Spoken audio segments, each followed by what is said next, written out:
To and looking forward to speaking to our guest who's just joined us, Nikolai Gulyaev, who's head of Moscow's Sports and Tourism Department.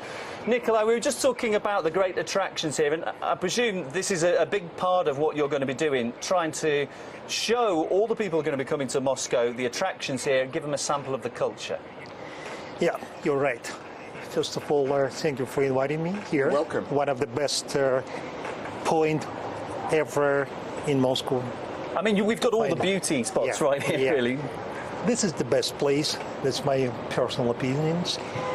But Moscow, it's not just the city. It's not the capital of Russia. It's something special, and you can see it. And we have a lot of things to show our guests.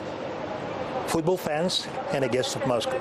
Nikolai, I was here for the Champions League final, the only all-English Champions League final to date. And so it was a very special occasion, Manchester United against Chelsea. That was in 2008. Talk to us about what's changed since then in making Moscow a world city.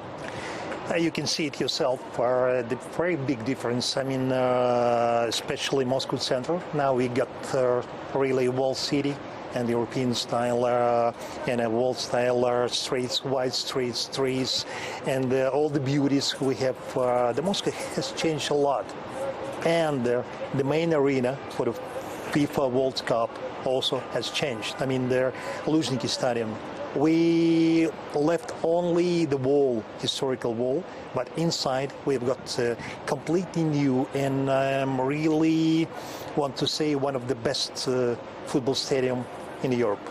I think anybody who comes to Moscow for the first time, I've heard it from many people, they're surprised. It's not what they thought it was going to be, not what they saw on TV. How do you encourage them in and get them to realise that it isn't what they think?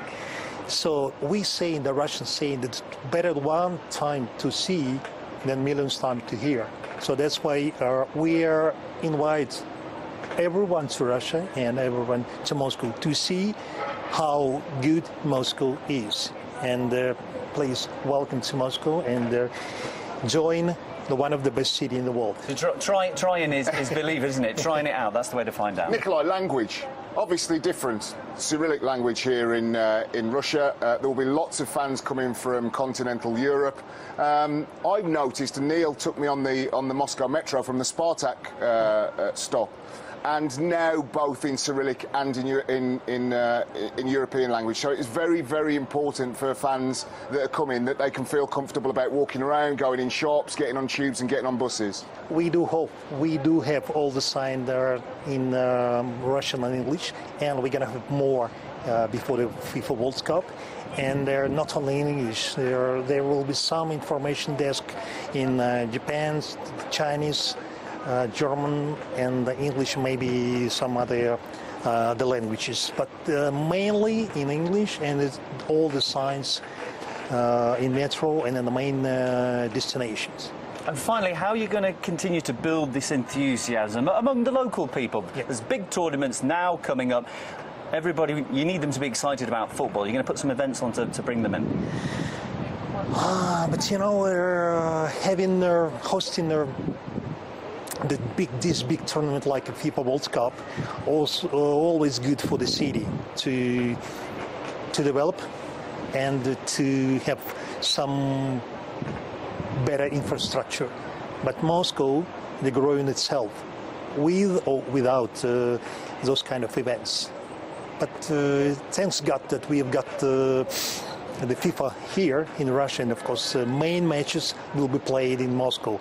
I mean, opening match and the final at the stadium Luzhniki. One question finally, can Russia win the World Cup next year? You've got to be wearing your red, white and blue.